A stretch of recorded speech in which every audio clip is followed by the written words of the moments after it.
Next start ಮಾಡಲಾ? ಯೋಗ ಶ್ಲೋಕ 23. ಯಾರಾದರೂ ಹೇಳ್ತೀರಾ? ತಮಟೆ ಸೌಂಡು. ಸ್ವಲ್ಪ ತಮಟೆ ಮ್ಯೂಟ್ ಮಾಡ್ತೀರಾ? ಮ್ಯೂಟ್ ಮಾಡೋಕ್ಕಾಗಲ್ಲ.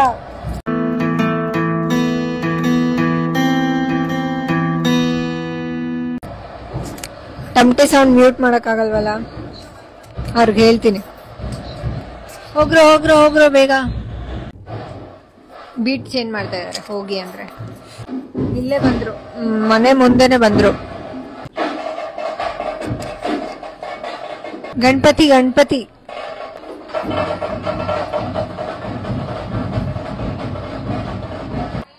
ಸ್ಟಾಪ್ ಮಾಡಿದ್ರು.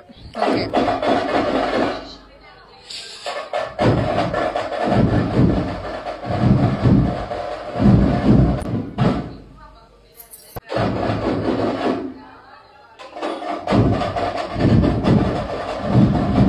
ಹೋಗ್ತಾ ಇದಾರೆ ಅವರು. ನಾವು ಕ್ಲಾಸ್ ಸ್ಟಾರ್ಟ್ ಮಾಡೋಣ. ಟ್ವಿಂಕಲ್ ಟ್ವಿಂಕಲ್ ಲಿಟಲ್ ಸ್ಟಾರ್, ನಮ್ ಗಣಪ ಸೂಪರ್ ಸ್ಟಾರ್. ಚೈನಾ ಓ ಕೊರಿಯಾ, ಗಣಪತಿ ಬಪ್ಪ ಮೋರ್ಯ. ಎಷ್ಟೊಂದಿದೆ ಅಲ್ವಾ? ನಮ್ ಹುಡುಗಿ ಸುಶಿ ನೋಡಿದ್ರೆ ಖುಷಿ. ನಮ್ಮ ಹುಡುಗಿ ಸುಶಿ, ಅವ್ರ ನಕ್ಕಿದ್ರೆ ಖುಷಿ. ಎದ್ದೇಳೋಣ ಬೇಗ, ಮಾಡೋಣ ಯೋಗ. ಸಕ್ಕತ್ತಾಗಿದೆ ಇದು. ಚೆನ್ನಾಗಿದೆ. ಬರ್ಬೇಕು ಕ್ರಿಯೇಟಿವಿಟಿ. ಸೂಪರ್ ಆಗಿದೆ. ಬರಲ್ಲ ರೋಗ, ಮಾಡಬೇಕು ಯೋಗ. ಚೆನ್ನಾಗಿದೆ. Full talented people. ವಾವ್. ಮಲಗಿದ್ರೆ ಬೇಗ, ಎದ್ದೇಳ್ಬೋದು ಬೇಗ. ಸಾಕು. ಹೋದ್ರು ಗಣಪತಿ ಅವರು. ಶ್ಲೋಕ 23 ತೆಗಿರಿ. ಯೋತ್ಸ್ಯಮಾನಾನ ವೇಕ್ಷೇಹಂ ಯ ಏತೇತ್ರ ಸಮಾಗತಃ ಧಾರ್ತರಾಷ್ಟ್ರಸ್ಯ ದುರ್ಬುದ್ಧೇರ್ ಯುದ್ಧೇ ಪ್ರಿಯ ಚಿಕೀರ್ಷವಃ. ಇವಾಗ ಅರ್ಥ ನೋಡೋಣ. ಮಾನಾನ್ ಅಂದ್ರೆ ಯುದ್ಧ ಮಾಡುವವರನ್ನು. ಅವೇಕ್ಷೆ ನೋಡುತ್ತೇನೆ. ವೇಕ್ಷ ಅಂದ್ರೆ ನೋಡು ಅಂತ. ವೀಕ್ಷಣೆ ಅನ್ನಲ್ವ. ಅಹಂ ಅಂದ್ರೆ ನಾನು. ಎಷ್ಟು ಚೆನ್ನಾಗಿದೆ ಅಲ್ವಾ? ಅಹಂ. ಸೊ ಅಹಂ ಅಂದ್ರೆ ದುರಹಂಕಾರ ಬರುತ್ತೆ. ಸೊ ಯಾವಾಗ ದುರಹಂಕಾರ ಬರುತ್ತೆ? ಎಲ್ಲದರಲ್ಲೂ ನಾನು ಅಂತೀವಲ್ಲ, ಆಗ ಅಹಂಕಾರ ಬರುತ್ತೆ. ಅಹಂ ಅಂದ್ರೆ ನಾನು ಅಂತ. ಸಮಾಗತಃ ಸೇರಿದ್ದಾರೆ.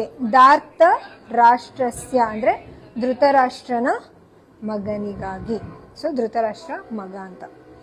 ದುರ್ಬುದ್ಧೆ ಅಂದ್ರೆ ದುರ್ಬುದ್ಧಿ, ಕೆಟ್ಟ ಬುದ್ಧಿ.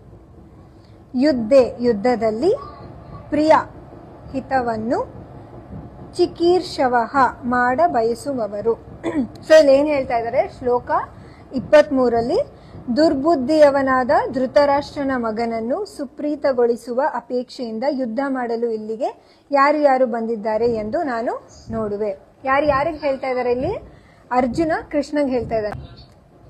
ಕೊನೆಯ ಶ್ಲೋಕದಲ್ಲಿ ಏನಾಗಿತ್ತು? ಶ್ಲೋಕ 22ರಲ್ಲಿ ಅರ್ಜುನ ಶ್ರೀಕೃಷ್ಣನ್ ಕೇಳ್ತಾನೆ, ಸೊ ನಾನು ಯಾರ ಜೊತೆ ಯುದ್ಧ ಮಾಡಬೇಕು, ಅವ್ರ ಮಧ್ಯೆ ನನ್ನ ರಥವನ್ನು ನಿಲ್ಲಿಸು ಅಂತ. ಸೊ ಇವಾಗ ಕೇಳ್ತಾ ಇದ್ದಾನೆ, ಸೊ ನನಗೆ ರಥನ ನಿಲ್ಲಿಸು, ನಾನು ನೋಡ್ತೀನಿ ಯಾರ್ಯಾರು ಈ ದುರ್ಯೋಧನಂಗೆ ಸಪೋರ್ಟ್ ಮಾಡ್ತಾ ಇದ್ದಾರೆ ಅಂತ. ಸೊ ಏನಕ್ಕೆ ಈ ತರ ಹೇಳ್ತಾ ಇದ್ದಾನೆ ಅಂದ್ರೆ, ದುರ್ಯೋಧನ ಏನ್ ಇಂಟೆನ್ಷನ್ ಇಂದ ಅಲ್ಲಿಗೆ ಬಂದಿದ್ದಾನೆ ಅಂತ ನಮ್ಗೆಲ್ಲ ಗೊತ್ತು. ಸೊ ಮೋಸದಿಂದ ಜೂಜಾಡ್ಸಿ ಅವ್ರನ್ನ ಸೋಲ್ಸಿ ಆ ರಾಜ್ಯನ ಪಡೆಯಕ್ಕೆ ಏನೇನೆಲ್ಲ ಮಾಡ್ದ. ಸೊ ಇವಾಗ ಯುದ್ಧಕ್ಕೆ ಬಂದಿದ್ದಾರೆ. ಸೊ ಇದು ಬ್ಯಾಡ್ ಇಂಟೆನ್ಷನ್. ಸೊ ಕೆಟ್ಟ ಉದ್ದೇಶ ಇರೋ ಈ ದುರ್ಯೋಧನಂಗೆ ಯಾರಪ್ಪ ಸಪೋರ್ಟ್ ಮಾಡ್ತಾ ಇರೋರು ನೋಡ್ತೀನಿ ಅಂತ ಕೃಷ್ಣಂಗೆ ಕೇಳ್ತಾ ಇದ್ದಾನೆ ಅರ್ಜುನ. ಸೊ ಆ ಥರ ನನ್ನ ರಥನ ನಿಲ್ಲಿಸು, ಯಾರ್ಯಾರು ಇದ್ದಾರೆ ನಾನು ನೋಡ್ತೀನಿ ಅಂತ. ಸೊ ಹಾಗೆ ನಮ್ಮ ಜೀವನದಲ್ಲೂ ಅಷ್ಟೇ, ನಾವು ಯಾರಿಗೆ ಸಪೋರ್ಟ್ ಮಾಡ್ತೀವಿ ಅದನ್ನ ನೋಡಬೇಕು. ಸೊ ನಾವು ಸಪೋರ್ಟ್ ಮಾಡೋರು ಒಳ್ಳೆ ಉದ್ದೇಶ ಇದೆಯಾ ಅವ್ರಿಗೆ, ಸೊ ಕೆಟ್ಟ ಉದ್ದೇಶ ಇದೆಯಾ. ಸೊ ಇಲ್ಲಿ ಸಿಂಪಲ್ ಆಗಿ ಹೇಳ್ತಾ ಇದ್ದಾರೆ, ಕೆಟ್ಟ ಉದ್ದೇಶ ಇರೋರಿಗೆ ಏನಕ್ಕೆ ಸಪೋರ್ಟ್ ಮಾಡ್ತಾರೆ ಜನ ಅಂತ ಅರ್ಜುನ ಇಲ್ಲಿ ನೊಂದ್ಕೋತಾ ಇದ್ದಾನೆ. ಸೊ ಎಷ್ಟು ಕೆಟ್ಟ ಉದ್ದೇಶ ಇಟ್ಕೊಂಡಿದ್ದಾನೆ ಅಲ್ವಾ ದುರ್ಯೋಧನ. ಅವ್ರಿಗೆ ಜನ ಸಪೋರ್ಟ್ ಮಾಡಕ್ ಬಂದಿದಾರಲ್ಲ, ಸೊ ಹೇಗಿರ್ಬೋದು ಇವರ ಮನಸ್ಥಿತಿ ಅಂತ ಬೇಜಾರು ಮಾಡ್ಕೋತಾ ಇದ್ದಾನೆ. ಲೈಫಲ್ಲಿ ಇದರಿಂದ ಏನು ತಿಳ್ಕೊಳ್ಬೋದು ಅಂತ. ಸೊ ಇಲ್ಲಿ ಮನುಷ್ಯನ ಸ್ವಭಾವ ಹೇಗಿರುತ್ತೆ ಅಂತ, ಒಂದು ಕೆಟ್ಟ ಕೆಲಸ ಮಾಡ್ತಾ ಇರೋರಿಗೆ ಒಬ್ಬ ಮನುಷ್ಯ ಸಪೋರ್ಟ್ ಮಾಡ್ತಾ ಇದ್ದಾನೆ ಅಂದರೆ ಅವನ ಮನಸ್ಥಿತಿ ಇಲ್ಲಿ ಹೇಗಿರುತ್ತೆ. ಅವನಿಗೆ ಸರಿಯಾದ ಜ್ಞಾನ ಸಿಕ್ಕಿಲ್ಲ, ಅವನು ಇದರ್ ಅವನ ಇಮೋಷನಿಂದ ಸಪೋರ್ಟ್ ಮಾಡ್ತಾ ಇದ್ದಾನೆ ಅಥವಾ ಅವನ ಅಟ್ಯಾಚ್ಮೆಂಟ್. ಈಗ ಫಾರ್ ಎಕ್ಸಾಂಪಲ್ ನಾವು ತಗೋಬಹುದು, ನಾವು ಯಾರಿಗೆ ಸಪೋರ್ಟ್ ಮಾಡ್ತಾ ಇದ್ದೀವಿ ಅಂತ. ಸೊ ಒಳ್ಳೆಯವರು ಇರ್ತಾರೆ, ಒಳ್ಳೆ ಕಾಂಟೆಂಟ್ ಕ್ರಿಯೇಟರ್ಸ್ ಇರ್ತಾರೆ, ಕೆಲ್ಸಕ್ಕೆ ಬರದೇ ಇರೋ ಕಾಂಟೆಂಟ್ ಕ್ರಿಯೇಟರ್ಸು ಇರ್ತಾರೆ. ಸೊ ನೀವು ಇವಾಗ ಯಾರಿಗೆ ಸಪೋರ್ಟ್ ಮಾಡ್ತಾ ಇದ್ದೀರಾ ಅದು ಇಂಪಾರ್ಟೆಂಟ್ ಆಗುತ್ತೆ. ಏನಕ್ಕೆ ಸಪೋರ್ಟ್ ಮಾಡ್ತಾ ಇದ್ದೀರಾ? ಸೊ ನಿಮ್ಮ ಟೈಮ್ ವೇಸ್ಟ್ ಮಾಡ್ಕೊತಾ ಇದ್ದೀರಾ ಸಪೋರ್ಟ್ ಮಾಡಿ, ಅಥವಾ ನೀವು ಸಪೋರ್ಟ್ ಮಾಡ್ತಾ ಇರೋ ಕ್ರಿಯೇಟರು ಜನಕ್ಕೆ ಒಳ್ಳೇದು ಮಾಡ್ತಾ ಇದ್ದಾರಾ ಏನಾದರೂ ಅದರಿಂದ, ಅಥವಾ ನಿಮ್ಗೆ ಏನಾದರೂ ಉಪಯೋಗ ಆಗ್ತಾ ಇದೆಯಾ ಅವ್ರ ಕಾಂಟೆಂಟಿಂದ. ಸೊ ಇಲ್ಲಿ ನಿಮ್ಮ ಮನಸ್ಥಿತಿಗಳು ಹೇಗಿದೆ ಅಂತ ಭಗವದ್ಗೀತೆಯಲ್ಲಿ ಆಗಲೇ ಹೇಳಿದ್ದಾರೆ. ಸೊ ಜನರ ಮನಸ್ಥಿತಿ ಹೇಗಿರುತ್ತೆ ಒಬ್ರಿಗೆ ಸಪೋರ್ಟ್ ಮಾಡಬೇಕಾದ್ರೆ ಅಂತ. ಸೊ ಎವ್ರಿ ಟೈಮ್ ನೀವು ಯಾರಿಗೆ ಸಪೋರ್ಟ್ ಮಾಡಬೇಕಿದ್ರು ಯೋಚನೆ ಮಾಡಿ, ಒಂದ್ಸಲ ಯೋಚನೆ ಮಾಡಿ, ನಾನು ಇವ್ರಿಗೆ ಸಪೋರ್ಟ್ ಮಾಡ್ತಾ ಇರೋದು ಕರೆಕ್ಟಾ? ಅವರ ಉದ್ದೇಶ ನಿಮಗೆ ಗೊತ್ತಿರುತ್ತೆ. ಸೊ ಯಾವ ಥರ ಕಾಂಟೆಂಟ್ ಕೊಡ್ತಾ ಇರ್ತಾರೆ ಅಂತ ನಿಮಗೆ ಗೊತ್ತಿರುತ್ತೆ, ಅದರಿಂದ ಅವ್ರ ಉದ್ದೇಶ ಗೊತ್ತಾಗುತ್ತೆ. ಸೊ ಅದರಿಂದ ನೀವು ಸಪೋರ್ಟ್ ಮಾಡೋದ್ರಿಂದ ನಿಮ್ಮ ಮನಸ್ಥಿತಿ ನಮಗೆ ಗೊತ್ತಾಗುತ್ತೆ. ಸೊ ಇಂಥವ್ರಿಗೆ ಸಪೋರ್ಟ್ ಮಾಡ್ತಾ ಇದ್ದಾರೆ ಇವರು ಅಂತ. ಗೊತ್ತಾಯ್ತಾ? ಅರ್ಥ ಆಯ್ತಾ? ಇದೇ ಈ ಶ್ಲೋಕದಿಂದ ನೀವು ಅರ್ಥ ಮಾಡ್ಕೋಬೇಕಾಗಿರೋದು. ಸೊ ಇದನ್ನೆಲ್ಲ ನೀವು ಕಂಟ್ರೋಲ್ ಮಾಡಬೇಕಾದ್ರೆ ಯೋಗ ಮಾಡಬೇಕು, ಆಯಿತಾ? ಯೋಗ ಮಾಡಿ ನಿಮ್ಮ ಜ್ಞಾನವನ್ನು ಹೆಚ್ಚಿಸ್ಕೊಳ್ಳಿ, self awareness. So self awareness ಬಂದಾಗ ನೀವು ಯೋಚನೆ ಮಾಡ್ತೀರಾ ಒಂದು ನಿಮಿಷ, ಸೊ ನಾನು ಮಾಡ್ತಾ ಇರೋದು ಕರೆಕ್ಟಾ, ಇವ್ರಿಗೆ ಸಪೋರ್ಟ್ ಮಾಡಬೇಕಾ ಮಾಡಬಾರ್ದಾ ಅಂತ ಆಲೋಚನೆ ನಿಮಗೆ ಬರುತ್ತೆ. ಅರ್ಥ ಆಯ್ತಾ? ಸೊ ಇದರಿಂದ ಒಂದೊಂದು ಶ್ಲೋಕದಿಂದ ನಿಮಗೆ ಒಂದೊಂದು ಮೋಟಿವೇಶನ್ ಸಿಗುತ್ತೆ. ಡೈಲಿ ಈ ಒಂದೊಂದು ಶ್ಲೋಕನೇ ನಿಮಗೆ ಮೋಟಿವೇಶನ್, ಸೆಪರೇಟ್ ಮೋಟಿವೇಶನ್. ತಲೆನೋವು ನಿಯಂತ್ರಣ ಯೋಗ ಇದ್ರೆ ಹೇಳಿ ಮ್ಯಾಮ್. ನಾನು ಯೂಟ್ಯೂಬಲ್ಲಿ ಅಪ್ಲೋಡ್ ಮಾಡಿದ್ದೀನಿ ವಿಡಿಯೋ, ತಲೆನೋವಿಗೆ ಏನೇನು ಮಾಡಬೇಕಂತ. ಡೈಲಿ ಬ್ರೀದಿಂಗ್ ಎಕ್ಸಸೈಸ್ ಮಾಡೋದ್ರಿಂದನೇ ತಲೆನೋವನ್ನ ಕಂಟ್ರೋಲ್ ಮಾಡ್ಬೋದು. ಆ್ಯಂಡ್ ನೀವು ತುಂಬ ಟೈಮ್ ಸ್ಕ್ರೀನ್ನ ನೋಡ್ತಾ ಇದ್ರೆ, ಈಗ ಫೋನ್ ಆಗಿರ್ಬೋದು ಅಥವಾ ಲ್ಯಾಪ್ಟಾಪ್ ಆಗಿರ್ಬೋದು, ಜಾಸ್ತಿ ಸ್ಕ್ರೀನ್ ಟೈಮ್ ಇದ್ದರೆ ಕಂಟಿನ್ಯೂಸ್ 1 hour ನೋಡಿರ್ತೀರ ಅಂದ್ಕೊಳ್ಳಿ, ರೆಸ್ಟ್ ತೊಗೊಳ್ಳಿ, 10 minutes ಕಣ್ಣು ಮುಚ್ಕೊಳ್ಳಿ, ಕಣ್ಣು ಮುಚ್ಕೊಂಡು ರಿಲ್ಯಾಕ್ಸ್ ಮಾಡಿ, ಬ್ರೀದ್ ಇನ್ ಬ್ರೀದ್ ಔಟ್ ಮಾಡಿ, ವಾಟರ್ ಸ್ಪ್ಲಾಶ್ ಮಾಡ್ಕೊಳ್ಳಿ ಕಣ್ಣಿಗೆ. ಸೊ ನೀವು ಜಾಸ್ತಿ ಎಷ್ಟು ಆಪ್ಟಿಕ್ ನರ್ವ್ಸ್ನ ಸ್ಟ್ರೈನ್ ಮಾಡ್ತೀರಾ ಆವಾಗ ನಿಮಗೆ ತಲೆನೋವು ಸ್ಟಾರ್ಟ್ ಆಗುತ್ತೆ. ಆಮೇಲೆ ನೀವು ಸರಿಯಾಗಿ ಊಟ ಮಾಡಿಲ್ಲ, ಸರಿಯಾಗಿ ನೀರು ಕುಡ್ದಿಲ್ಲ ಅಂದರೂ ತಲೆನೋವು ಬರುತ್ತೆ. ಸೊ ಅವಾಗ ನೀರು ಕುಡಿತಾ ಇರಿ, ಚೆನ್ನಾಗಿ ಊಟ ಮಾಡಿ. ಡಾರ್ಕ್ ಸರ್ಕಲ್ಸ್ ಕಡಿಮೆ ಮಾಡಬೇಕು ಅಂದರೆ ಏನು ಮಾಡಬೇಕು? ಚೆನ್ನಾಗಿ ನಿದ್ದೆ ಮಾಡಬೇಕು. ಒಂದು ನಿಮ್ಗೇನಾದರೂ ನಿದ್ದೆ ಸರಿಯಾಗಿ ಆಗಿಲ್ಲ, ತುಂಬ ಸ್ಕ್ರೀನ್ ನೋಡ್ತಾ ಇದ್ದೀರಾ, ಮೊಬೈಲ್ ನೋಡ್ತಾ ಇದ್ದೀರಾ ಅಂದರೆ ನಿಮಗೆ ಮುಂಚೆ ಸರಿಯಾಗಿತ್ತು, ಇವಾಗ ಡಾರ್ಕ್ ಆಗಿದೆ ಅಂದರೆ ಅದು ರೀಸನ್ ಆಗಿರುತ್ತೆ. ಇಲ್ಲಾಂದರೆ ಮುಂಚೆಯಿಂದನೂ ನಿಮ್ಮದು ಡಾರ್ಕೇ ಇದೆ ಅಂದರೆ ಅದು ಜೀನ್ಸಿಂದ ಬಂದಿರುತ್ತೆ. ಲೈಟಾಗಿ ಮನೆ ಮದ್ದು ಮಾಡ್ಕೊಬೇಕಾಗ್ತಾ ಇರುತ್ತೆ. ಸೊ ಪೊಟ್ಯಾಟೋನ ಇಟ್ಕೊಳ್ಳಿ ಹಿಂಗೆ, ಸೊ ಹೋಗುತ್ತೆ ಅದರಿಂದ. ಬಟ್ ನಿದ್ದೆ ಮಾಡಿ, ನೀವು ನಿದ್ದೆ ಮಾಡಿದ್ರೇ ಆ್ಯಕ್ಚುಲಿ ಫೇಡ್ ಆಗುತ್ತೆ. ಚಂದ ನಿದ್ದೆ ಮಾಡಿ. ಜಾಸ್ತಿ ಕೋಪ ಮ್ಯಾಮ್. ಸೊ ಜಾಸ್ತಿ ಕೋಪ ಇರೋರಿಗೆ ನಾನು ಲಾಸ್ಟ್ ಶ್ಲೋಕದಲ್ಲೇ ಉತ್ತರ ಕೊಟ್ಟಿದ್ದೀನಿ. ನೀವು ವೇಟ್ ಮಾಡಬೇಕು, ಸಡನ್ನಾಗಿ ರಿಯಾಕ್ಟ್ ಮಾಡಬಾರ್ದು ಯಾರಿಗೂ. ನಿಮಗೆ ಕೋಪ ಏನಕ್ಕೆ ಬರುತ್ತೆ? ರಿಯಾಕ್ಷನು, ಯಾರೋ ಎದುರುಗಡೆಯವ್ರು ಏನೋ ಮಾತಾಡ್ತಾ ಇರ್ತಾರೆ, ನೀವು ಅವ್ರಿಗೆ ರಿಯಾಕ್ಟ್ ಮಾಡ್ಬೇಕು ಅನಿಸ್ತಾ ಇರುತ್ತೆ, ಅಥವಾ ಅವ್ರ ಮಾತು ಕೇಳೋಕ್ಕಾಗ್ತಾ ಇರಲ್ಲ, ನಿಮಗೆ ತಿರುಗಿ ಹೊಡೆದ್ಬಿಡೋಣ ಅನ್ನೋಷ್ಟು ಕೋಪ ಬರುತ್ತೆ. ಬಟ್ ಕಂಟ್ರೋಲ್ ಮಾಡ್ಕೋಬೇಕು ನೀವು. ಸೊ ಈ ಕಂಟ್ರೋಲ್ ಎಲ್ಲ ಯಾವಾಗ ಬರುತ್ತೆ ಅಂದರೆ ನೀವು ಈ ಥರ ಯೋಗ ಮಾಡಿದಾಗ, ಧ್ಯಾನ ಮಾಡಿದಾಗ, ಜಪ ಮಾಡೋಕ್ಕೆ ಸ್ಟಾರ್ಟ್ ಮಾಡಿ. ಸೊ ಯಾರ್ಯಾರು ಕೋಪ ಇದೆ ತುಂಬ ಅಂತ ಹೇಳ್ತಾ ಇದ್ದೀರಾ, ಪ್ಲೀಸ್ ಜಪ ಮಾಡಿ, ಸ್ಟಾರ್ಟ್ ಮಾಡಿ. ಮೌತ್ ಅಲ್ಸರ್ಗೆ ಸಾಲ್ಟ್ ವಾಟರ್ ಡೈಲಿ ರಾತ್ರಿ ಮಲ್ಕೋಬೇಕಾದ್ರೆ ಸಾಲ್ಟ್ ವಾಟರ್, ಬಿಸಿ ನೀರಿಗೆ ಸಾಲ್ಟ್ ಹಾಕಿ ಗಾರ್ಗಲ್ ಮಾಡಿ ಚೆನ್ನಾಗಿ ಬಾಯಿ ಮುಕ್ಕಳಿಸಿ, ಗಂಟ್ಲುವರೆಗೂ ತೊಗೊಂಡು ಗಾರ್ಗಲ್ ಮಾಡಿ ಸ್ಪಿಟ್ ಔಟ್ ಉಗಿಬೇಕು ಆಚೆ. ಮತ್ತು ರಾತ್ರಿ ಮಲ್ಕೋಬೇಕಾದ್ರೆ ಮಾಡಬೇಕು. ಆಮೇಲೆ ಬೆಳಗ್ಗೆ ಎದ್ದ ತಕ್ಷಣ ಮಾಡಿ. ಚಿಕ್ಕದಾಗಿದ್ದಾಗಲೇ ನೀವು ಇದನ್ನು ಮಾಡಿಕೊಂಡ್ರೆ ಬೇಗ ವಾಸಿ ಆಗುತ್ತೆ. ಅದೇನಾದರೂ ದೊಡ್ಡದಾಗ್ಬಿಟ್ರೆ ತುಂಬ ಟೈಮ್ ತೊಗೊಳುತ್ತೆ. ನೀವು ಎಷ್ಟು ಅವರ್ಸ್ ಸ್ಲೀಪ್ ಮಾಡ್ತೀರಾ ಅನ್ನೋದು ಮುಖ್ಯ ಅಲ್ಲ, ಎಷ್ಟು ಡೀಪ್ ಸ್ಲೀಪ್ ಹೋಗಿರ್ತೀರಾ ಅನ್ನೋದು ಮುಖ್ಯ.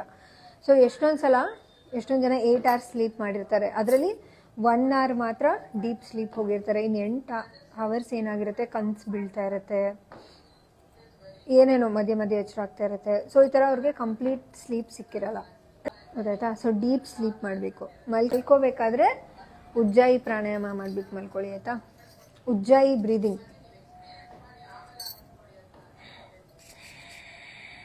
ಉಸಿರು ಎಳ್ಕೋಬೇಕಾದ್ರೆ ಬಿಡ್ಬೇಕಾದ್ರೆ ಗಂಟ್ಲಿಂದ ಸೌಂಡ್ ಮಾಡಬೇಕು. ಕೇಳಿಸ್ತಾ ಇದೆಯಾ? ನಾ ಉಸಿರು ಬಿಡ್ತಾ ಇದ್ದೀನಿ, ಬಟ್ ಇಲ್ಲಿಂದ ಸೌಂಡ್ ಮಾಡ್ತಾ ಇದ್ದೀನಿ. So this is called ujjayi breathing. ಇದನ್ನ ಒಂದು 5-10 times ಮಾಡಿಬಿಟ್ಟು ಮಲ್ಕೊಳ್ಳಿ, ಆಯಿತಾ? ಚೆನ್ನಾಗಿ ನಿದ್ದೆ ಬರುತ್ತೆ. ಆಮೇಲೆ ನಿಮ್ಮ ನೇವಲ್ ರೀಜನ್ ಇರುತ್ತಲ್ಲ, ಹೊಕ್ಕಳಿಗೆ ಎಣ್ಣೆ ಹಚ್ಚಿ ಮಸಾಜ್ ಮಾಡಿ ನಿದ್ದೆ ಬರುತ್ತೆ, ಡೈಜೆಷನ್ ಚೆನ್ನಾಗಾಗುತ್ತೆ. ಬೆಳಗ್ಗೆ ಎದ್ದ ತಕ್ಷಣ ಮೋಷನ್ ಕರೆಕ್ಟಾಗಿ ಪಾಸ್ ಆಗುತ್ತೆ. ಎಣ್ಣೆ ಹಚ್ಕೊಂಡು ಮಲ್ಕೋಬೇಕು, ಮಸಾಜ್ ಮಾಡಬೇಕು ಹೊಟ್ಟೆ ಪೂರ್ತಿ.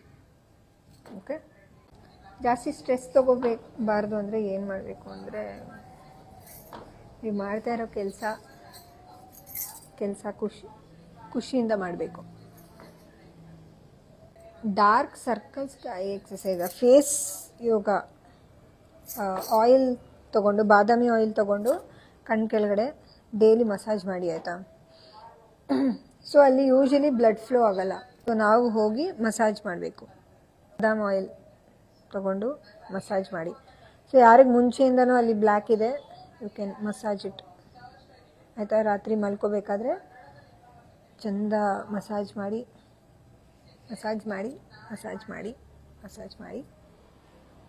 ಅಂಡರ್ ಐ ಮಸಾಜ್ ಮಾಡಿ ಮಲ್ಕೊಳ್ಳಿ. ನಿಮಗೆ ಬಾಯಲ್ಲಿ ಏನೇ ಇನ್ಫೆಕ್ಷನ್ ಆಗಿದ್ರು ಸಾಲ್ಟ್ ವಾಟರ್ ವರ್ಕ್ ಆಗುತ್ತೆ. ಇಲ್ಲಾಂದರೆ ಬೆಳಗ್ಗೆ ಎದ್ದು ಆಯಿಲ್ ಪುಲ್ಲಿಂಗ್ ಮಾಡಿ. ಆಯಿಲ್ ಪುಲ್ಲಿಂಗ್ ಗೊತ್ತಾ?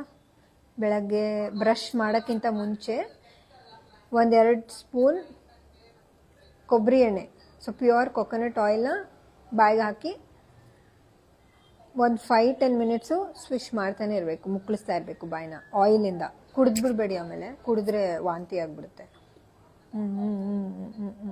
ಚೆನ್ನಾಗಿ ಮುಕ್ಕಳಿಸಿ. ಗಸಗಸೆ ತಿನ್ನಿ, ತಂಪಾಗುತ್ತೆ. ಸೊ ಯೂಶಲಿ ಅದು ಅಲ್ಸರ್ ಬರುತ್ತೆ ನಿಮ್ಮ ಬಾಡಿ ಹೀಟ್ ಆಗಿದ್ರೆ, ಅಥವಾ ನಿಮ್ಮ ಬಾಡಿಗೆ ಕರೆಕ್ಟಾಗಿರೋ ನ್ಯೂಟ್ರಿಷನ್ ಸಿಗದೇ ಇದ್ರೂ ಬರುತ್ತೆ. ಆ್ಯಂಡ್ ನಿಮಗೆ ಆ್ಯಸಿಡಿಟಿ ಇದ್ರೂ ಅಲ್ಸರ್ ಬರುತ್ತೆ. ಸೊ ನಿಮ್ಮ ಬಾಡಿನ ತಂಪು ಮಾಡ್ಕೊಳ್ಳೋಕ್ಕೆ ಎಷ್ಟು ತಂಪಾಗುತ್ತೆ ಅಷ್ಟು ತಂಪು ಮಾಡ್ಕೋಬೇಕು. ಸೊ ಅದಕ್ಕೆ ನೀವು ಕೈ ಎಣ್ಣೆ ಯೂಸ್ ಮಾಡ್ಬೋದು. ಕೈ ಎಣ್ಣೆ ಗೊತ್ತಲ್ವಾ? ಕ್ಯಾಸ್ಟರ್ ಆಯಿಲಲ್ಲಿ ಹಚ್ಕೊಂಡು ಸ್ನಾನ ಮಾಡ್ಬೋದು. ಸೊ ರಾತ್ರಿ ಮಲ್ಕೊಳ್ಳೋಕ್ಕಿಂತ ಮುಂಚೆ ಕ್ಯಾಸ್ಟರ್ ಆಯಿಲ್ನ ಹೊಟ್ಟೆ ಸುತ್ತ ಹಚ್ಕೊಂಡು ಮಲ್ಕೋಬೋದು. ಆಮೇಲೆ ಕ್ಯಾಸ್ಟರ್ ಆಯಿಲ್ನ ಪಾದಕ್ಕೆ ಹಚ್ಕೊಂಡು ಸ್ವಲ್ಪ ಹೊತ್ತು ಬಿಟ್ಟು ಒರೆಸ್ಬಿಟ್ಟು ಮಲ್ಕೊಳ್ಳಿ, ಇಲ್ಲಾಂದ್ರೆ ಹಾಗೆ ಹಚ್ಕೊಂಡು ಮಲ್ಕೊಳ್ಳಿ. ನಿಮ್ಮ ಬಾಡಿ ತಂಪು ಮಾಡುತ್ತೆ. ಇಲ್ಲಾಂದರೆ ಪ್ರಾಣಾಯಾಮ ಇದೆ, ಕೂಲಿಂಗ್ ಪ್ರಾಣಾಯಾಮಸ್ ಇದೆ, ಅದನ್ನು ಮಾಡ್ಬೋದು. ಶೀತಕಾರಿ ಕರಿಬೇವಿನ ಸೊಪ್ಪು ತಿಂತೀನಿ, ಒಂದೊಂದು ಸಲ ಅಮೃತ ಬಳ್ಳಿ ತಿಂತೀನಿ, ಒಂದೊಂದು ಸಲ ದೊಡ್ಡ ಪತ್ರೆ ತಿಂತೀನಿ. ದಿನ ಒಂದೊಂದು ಇರುತ್ತೆ. ಯೋಗದಿಂದ ವೆಯ್ಟ್ ಲಾಸ್ ಆಗುತ್ತಾ? ಎಸ್, ನಮ್ಮದು 3 months ಯೋಗ ಕ್ಲಾಸ್. 3 months ಅಲ್ಲ, 2 months ಆಯಿತಾ? 2 months, ಎಸ್. ಸಣ್ಣ ಆಗ್ತಾರೆ. ಅಂದರೆ ನೀವು ಯೋಗ ಮಾಡಬೇಕಾದ್ರೆ ನಿಮ್ಮ ಬ್ರೀದಿಂಗ್, ನಿಮ್ಮ ಉಸಿರಾಟದ ಕಡೆ ಗಮನ ಇರಬೇಕು, ಆವಾಗ ಮಾತ್ರ ಸಣ್ಣ ಆಗ್ತೀರ. ವೆಯ್ಟ್ ಗೇನ್ ತಿನ್ನಬೇಕು ನೀವು, ಬ್ಯಾಲೆನ್ಸ್ಡ್ ಫುಡ್ಡು. ನೀವು ಯೋಗ ಮಾಡಿ ನಿಮ್ಮ ಹೆಲ್ತ್ನ ಹಾಗೆ ಮೇಂಟೈನ್ ಮಾಡ್ಬೋದು. ಬಟ್ ಗೇನಿಂಗಿಗೆ ಅದೇ ಮಸಲ್ನ ಇನ್ಕ್ರೀಸ್ ಮಾಡ್ಕೋಬೇಕಂದ್ರೆ ಅದಕ್ಕೂ ಇದೆ. ಬಟ್ ಗೇನಿಂಗಲ್ಲಿ ಜಾಸ್ತಿ ನೀವೇನು ತಿಂತೀರಾ ಅದ್ರ ಮೇಲೆ ಫೋಕಸ್ ಇರುತ್ತೆ. ಭಗವದ್ಗೀತೆ ಓದೋಕ್ಕೆ ರೂಲ್ಸ್ ಇದೆಯಾ? ಇಲ್ಲ. ಓಕೆ, ಯಾರು ನೋಡಲಿ ಬಿಡಲಿ, ನಿಮ್ಮ ರೊಟೀನ್ ನೀವು ಫಾಲೋ ಮಾಡಬೇಕು. Okay, thank you so much. ಅದು ಸಿಗೋಣ. ಊಟ ನೀವು 7 o'clockಗೆ ಮಾಡಬೇಕು. ಊಟ ಮಾಡ್ಕೊಂಡು ಬನ್ನಿ ಲೈವ್ಗೆ. ಮತ್ತೆ ಹರೇ ಕೃಷ್ಣ, ರಾಧೆ ರಾಧೆ, ಸಿಗೋಣ ಮತ್ತೆ.